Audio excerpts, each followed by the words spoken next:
Good morning po sa inyo lahat. Blessed day. Ang topic po natin ngayon is about the signs of the last days, which is here we would mention here that 2 Peter 3:8 to 14.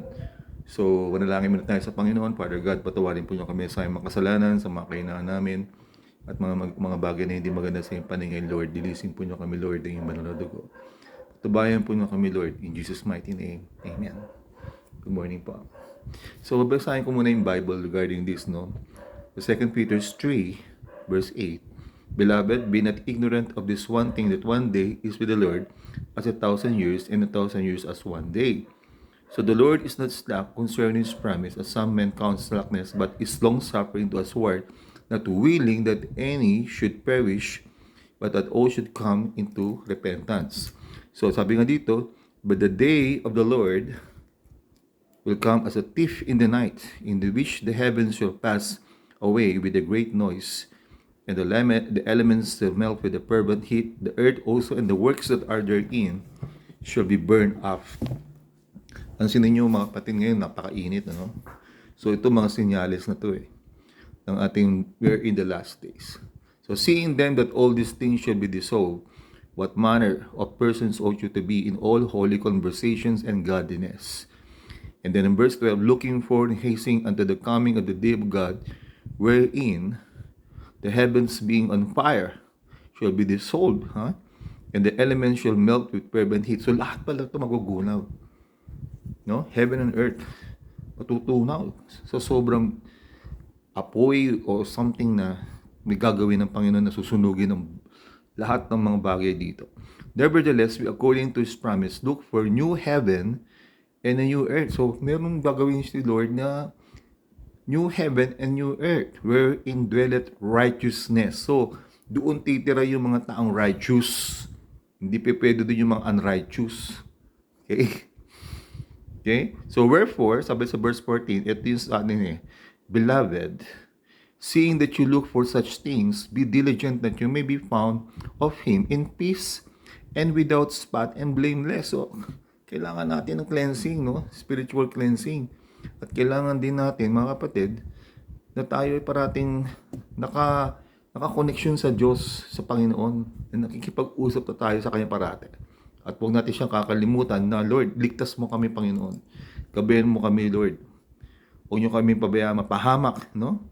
Kaya nga sabi nga ng verse 18, anong dapat natin gawin? Hindi tayo pwedeng hanggang doon na lang tayo, no? But grow in grace and into the knowledge of our Lord and Savior Jesus Christ. To Him be glory both now and forever. Amen. Grow in grace. So ito ating mga pinag-uusapan nito, a wisdom coming from God, that we have to grow in knowledge and grace of the Lord, that binibigyan niya tayo ng mga messages in the last days. Ayan po ba? Binibigyan niya tayo ng messages na tayo maghanda. Hindi tayo pwedeng slack, sabihin, yung hayaan lang natin na ganun lang, no? So sabi nga dito, what are the signs of the last days?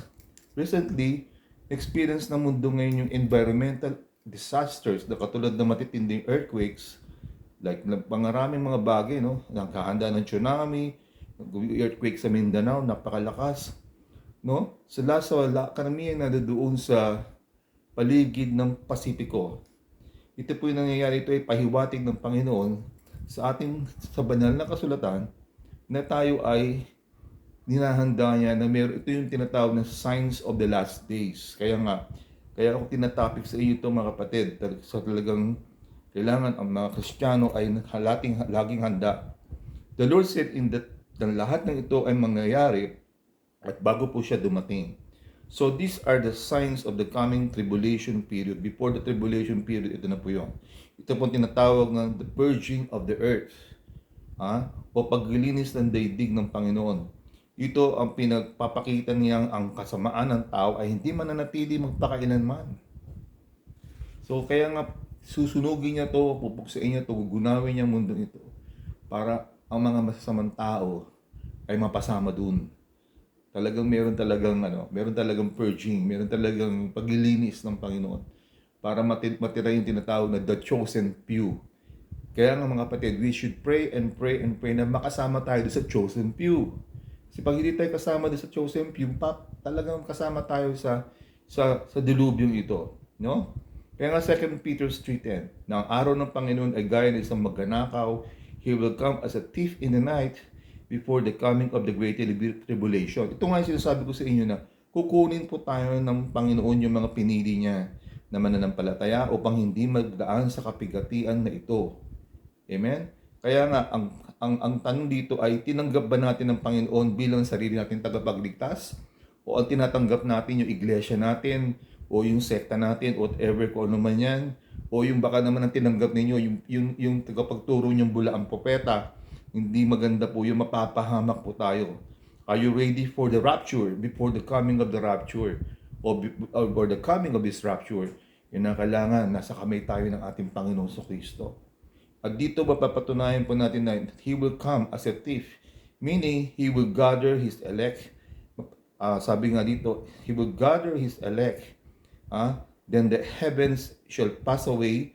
Ang mga kalangitan ay mapaparam ng makasabay ng malaking ugong. Isabihin nito, the elements shall melt with the fervent heat. At ang mga bagay sa langit ay mapupugnaw. Tingnan mo At sa matinding init, ibig sabihin matutunaw ang lahat ng living things sa buong mundo at doon sa kalangitan sa matinding init. So yun po ang sinasabi ng Bible, hindi po ako nasabi dito Kaya nga ina-analyze ko to, growing grace tayo dapat ngayon. So the first signs na makikita po natin ay ang climate change. Napakainit ngayon mga kapatid. Sobra. At marami nagkakasakit. At lumalaganap na naman ng mga pestilence and mga ang dami ngayon mga sakit na lumalabas na hindi nakakagaling o sabihin walang gamot, no? So which caused the climate change has caused global warming. Nasa ating panahon ang sobrang tag-init na panahon, globally even sa mga cold countries nakakaranas ang kanilang mga forest na nasusunog sa sobrang init, even sa States, sa Europe, ganyan po nangyayari. And these are the signs of His coming to take the believers in Christ. So punta ako one time sa Vietnam.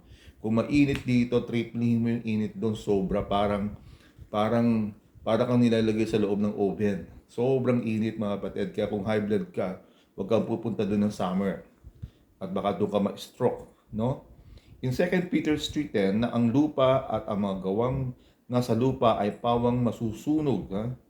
At dito nagpapatunay na totoo ang salita ng Panginoon Diyos. Sinabi po niya na babala sa atin sapagkat sinabi niya sa 2 Peter 3 verse 9 that the Lord is not slack concerning His promise but is long suffering towards us. Sabihin, matyaga ang Panginoon, no? Nagpapadala siya ng mensaheng katulad nito. Siya'y matyaga na sana tayo ay maligtas. Sabi niya, hindi niya kagustuhan na tayo ay mapahamak, kundi tayo ay magsisi at tayo maligtas. No? Not willing that any should perish but all should come in repentance. Ayan, no? So ayaw pa rin ng Panginoon na tayo ay mapahamak at mamatay, kundi ang lahat ng dapat ay magsisi. Kaya ito ang warning sa atin na sinusulat ng ating salita ng Diyos sa Biblia. Kaya nga mga kapatid, this is the time for us na tayo ay sumurrender sa Panginoon. Surrender our body, soul, and spirit to the Lord. Ipalagay natin sa kamay ng Diyos ang ating sarili, ang buong pamilya natin, para tayo ma-save. Napakahirap mapahamak sa ganitong sistema. Sabihan dito, in that day before this coming, maraming magpapanggap na sila ang Kristo at madadaya ang marami. Ang dami na ngayon false prophet, brothers and sisters. No? Sabi that they will become lovers of their own selves. Maraming mga tao ngayon makasarili, self-righteous. Hindi silang pakialam kung madisgrasya ka o ano ka. They have no heart for others, especially sa bansang ito. Napaka-solbang, napaka-self-righteous. Sad to say, sinasabi ko sa inyo mga kapatid, kulang tayo sa compassion sa kapwa natin. We only want to preserve ourselves, but we don't have any love for others. But sinasabi natin, we are the only Christian country in Asia. Balabo po yun. It's not, no? Kaya nga, there should be a change in ourselves. There should be a change into Christ-likeness. Importante yun. Kaya nga, ito yung pinag-usapan namin ni Pastor Paangkok one time, na nakukulang tayo sa Christ-likeness. Kasi hindi natin sinusurrender sa Panginoon yung old selves natin. Dasal tayo ng dasal, but we have not surrendered our life to Jesus. We have not let the Lord to form in us. Kaya kailangan mabadha, o sabihin sa Tagalog na malalim, sabihin kailangan ang Panginoon ay pumasok sa atin sa pamamagitan ng Banal na Espiritu upang mabago tayo ng maging katulad niya. You should have the spirit of Christ-likeness. We have to receive the Spirit of God to change us, to be born again into His likeness. Yan. No? Kaya nga makita dito, false religions teaches men to become self-centered, makasarili.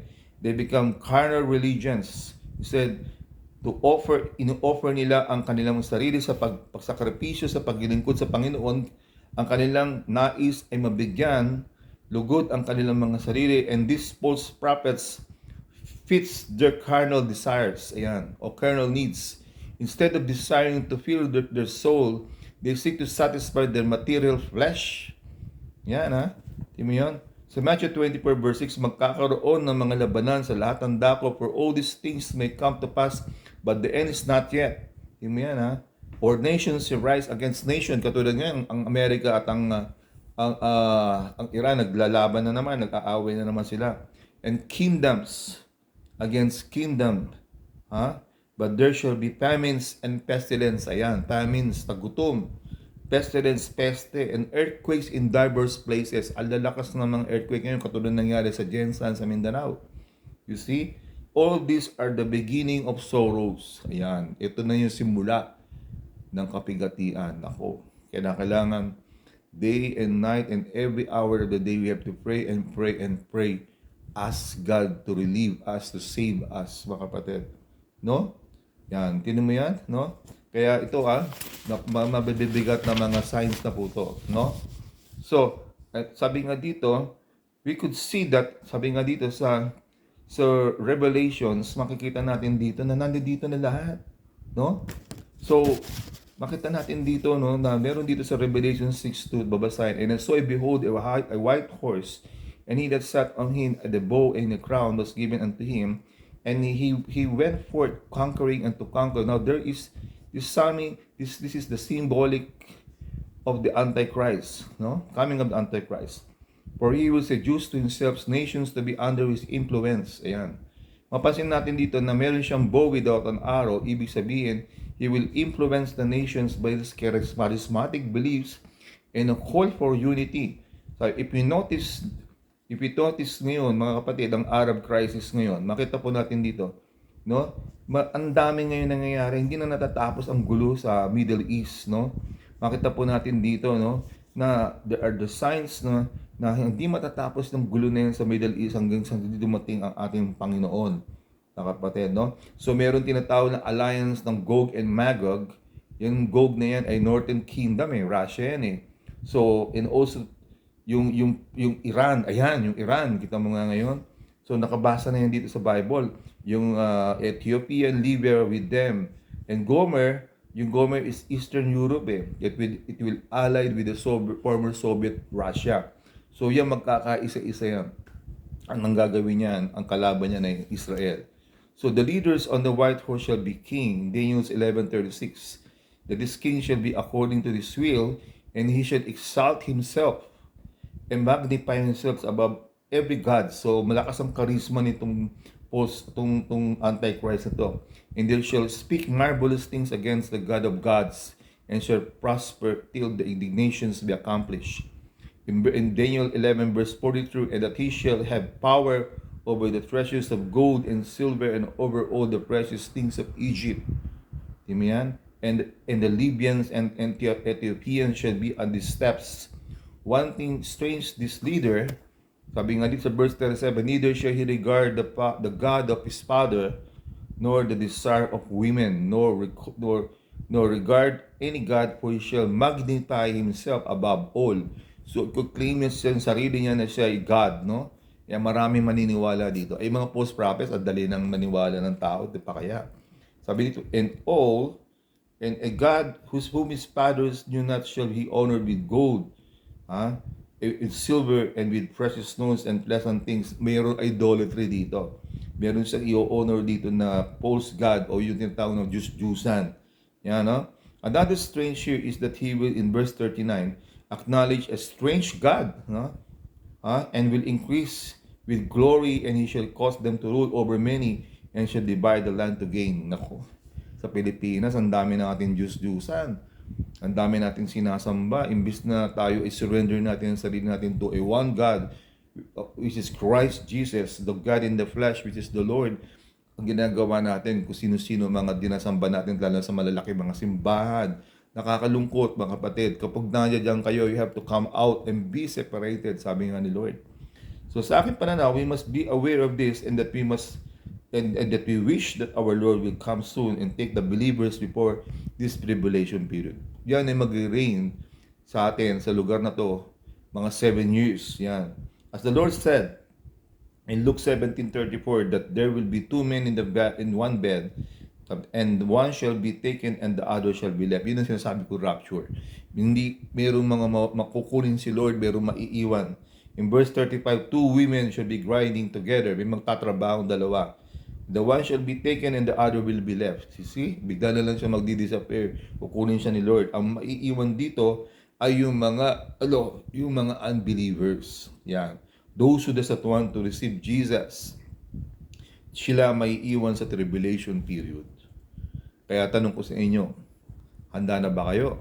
O ibig sabihin, have you found your Jesus? Have you received Christ as your own personal Savior? Have you devoted your life to Jesus? O baka sa sarili nyo pa?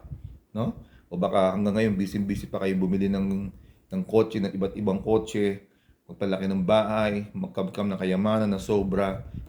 Mayroong mga interviews dito, sabi kulang pa daw yung 300,000 per month na kinikita. Grabe ka materialistic yan mga kapatid. Meron mga tao na gustong bumili ng bag na halagang mga worth 1 million. Wow. Ang kotse nasa 40 na, ayaw pa rin, hindi pa rin parang ginagawang collection ng parang toy cars ng mga sasakyan na wala namang pagkakalagyan. Lalo na dito sa atin, napaka-extreme ang ating materialism dito sa bansa natin na to, nakakalungkot po. At sinabi ng Panginoon, in order to escape this tribulation, sinabi niya ni Lord sa John 10 verse 9, for I am the door. See? Si Jesus. By me, any man enter in, he shall be saved. Church, ang pintuan ay si Jesus, hindi yung church. Kailangan pumasok ka sa pintuan na yun, sa persona ng ating Panginoon. Ang ating kaligtasan ay nasa isang persona na walang iba kundi si Jesucristo. Maklear po yan. Hindi yung pag-anim sa isang reliyon.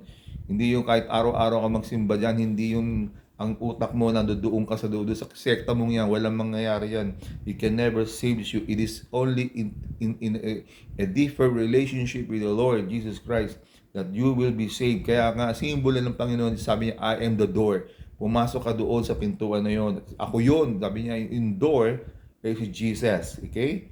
So, Jesus is a symbolic Noah's Ark in the last days. Siya yung symbolic ng Noah's Ark. No? At doon ka papasok doon para maligtas ka. Doon ka sa persona niya. At ito, mahirap ang mga early signs na nangyari. It was predicted before, thousands of years ago. And sinabi ng Jeremiah 47 verse 2, the Lord shall behold water shall rise out of the north and shall be an overflowing flood. So, ibig sabihin, maraming tataas ang tubig sa sobrang init. Sabi dito, and shall overflow the land. Island tayo, madali tayong malunod dito. And all that is therein, the city, and then shall that dwell therein, then men will cry, and all the inhabitants of the land shall howl. At ito ang natutupad ngayon sa mga prophecies. Ito ngayon yung great flood. Yan. Matutunaw ang tubig, ang yelo sa north and south pole sa sobrang init.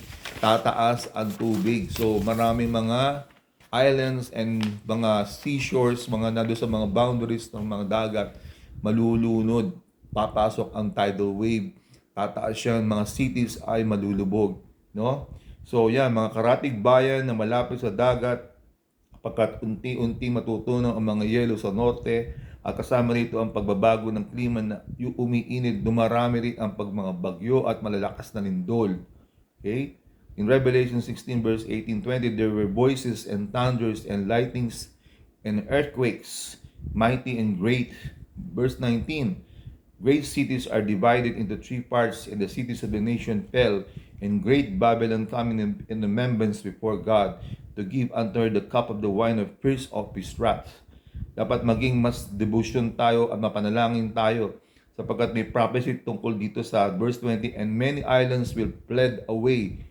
Island tayo, and the mountains were not found. Bino mo, ganun kataas ang tubig, na pati ang mga bundok at kaya niyang takpan sa taas ng tubig na yun, no? In Revelations 18 verse 4, the wrath of God is upon Babylon, great mystery religion. Ito yun, the whore of the revelations. Yan, no? Tinan mo yan.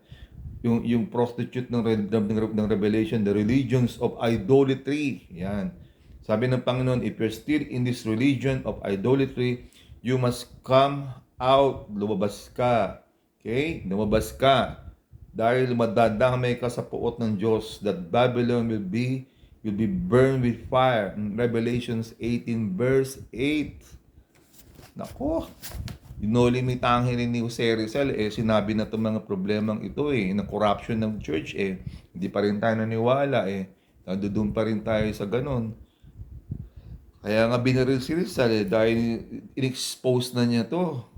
So, siya nauna na nakakita ng ng anomalya ng simbahan that you must come out to escape his plagues in verse 4.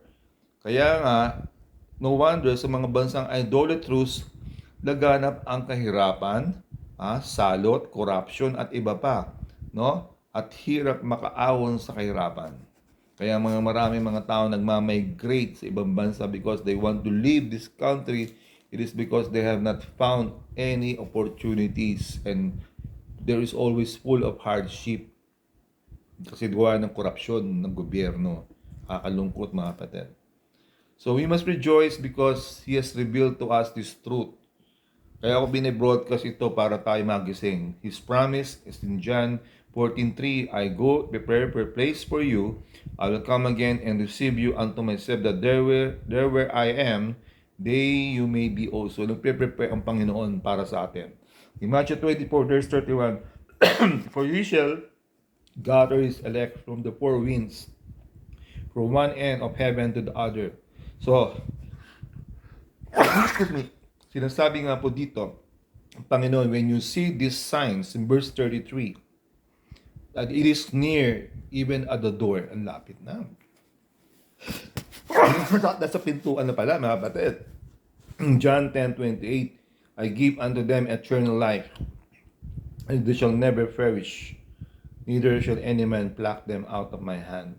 So, sabi nga ng Panginoon, for those who have faith in Him, He will give us His eternal life. Yan. At walang mapapahamak, sabi ng Panginoon, walang makakaagaw sa atin sa kamay ng Diyos. Ganda ng pangako ng Panginoon. Kaya kailan makinig tayo, mga kapatid. While we still alive today, we still have much time to meditate on these things, mga kapatid. Kaya nga, brothers and sisters, if you remain in Christ, there's nothing to be afraid. Kung ang buong mundo ay natutulog, dapat tayo ay gising parati sa panalangin. Maganda tayo ng mga darating pampanahon. Huwag tayong magsawa o kaya maging matitisurin. Panindigan natin ang ating pagmamahal sa Panginoon. Paglingkuran po natin siya. Amen? Okay? So Matthew 24 verse 12-13, because iniquity shall abound, the love of many shall wax cold. Kung ngayon, walang pag-ibig ang tao sa kapwa-tao. Ngayon, mamahalin ka ng tao ngayon. Dahil sa pera, opportunities, kung ano yung mapapakinabangan niya sa'yo. Pero pag wala na siyang mapapakinabangan sa iiwanan kanya, yun ang the most saddest thing na nangyayari ngayon sa mundong ito, mga kapatid. The love of many has waxed cold. Sabihin ng lamig ang mga tao sa pag-ibig. But he that endureth unto the end, the same shall be saved. Yung mananatili hanggang sa huli, sa kanilang pananampalataya sa Diyos, maliligtas. Kaya nga hindi tayo pwedeng umasa sa tao. Dapat umasa tayo sa Panginoon Diyos. Amen. Dapat huwag tayong umasa sa tao. Wala tayong makukuhang permanenteng pag-ibig sa kapwa. Ang tao ngayon ay pakikinabangan ka lang dahil meron kang maibibigay. Pero kapag wala ka na maibibigay at ikaw ay naghihirap at wala ka na maibibigay, maiwanan ka doon sakali, homeless ka at lalo ka madedepress at doon yung magiging kamatayan mo.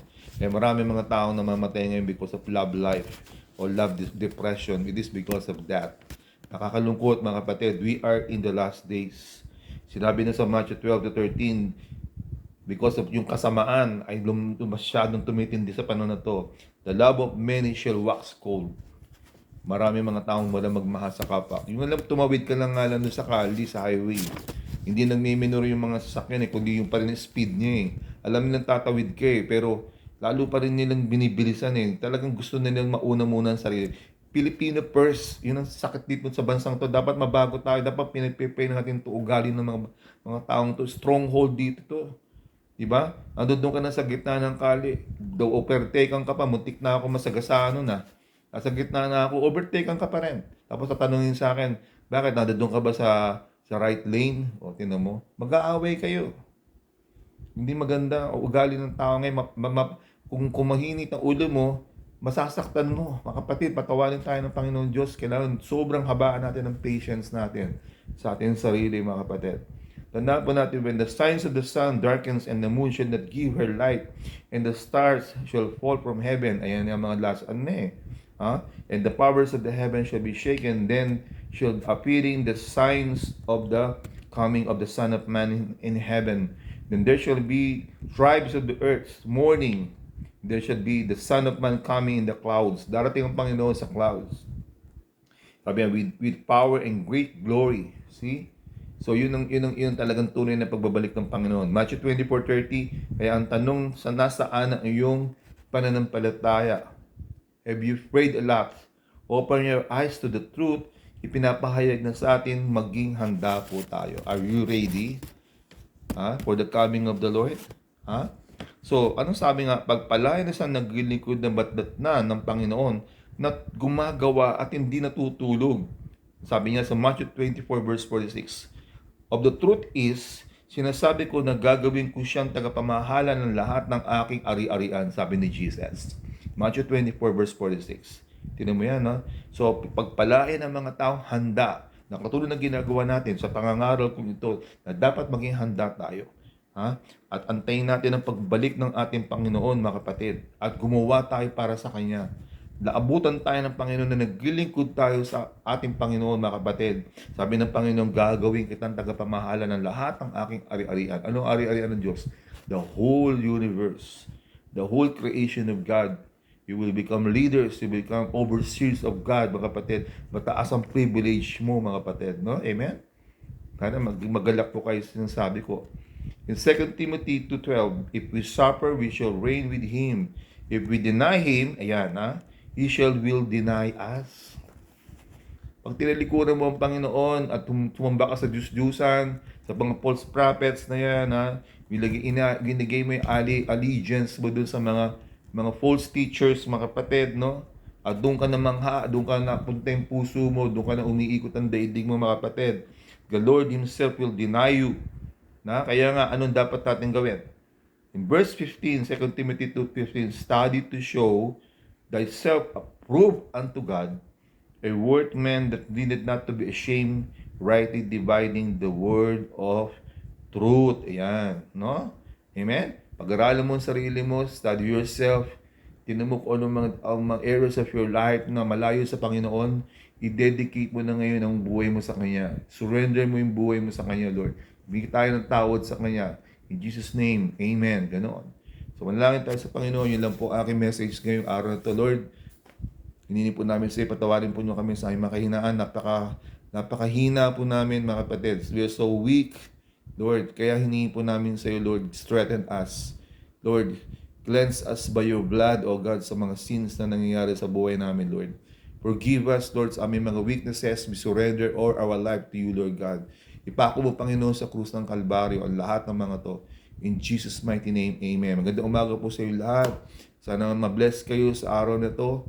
At patuloy tayo. Pag-pray nyo rin ako na makapagpatuloy pa ako makapaglingkod sa inyo, even to this broadcast na ginagawa po natin, mga kapatid, para ma-encourage ko kayo. At ipamahagi nyo ang mensaheng ito sa mga kakilala nyo, kamag-anak nyo, magulang ninyo, in all of those people who are close to you or even not close to you, send nyo ang message nito. Amen? Ganda umaga po sa lahat. Amen. God bless.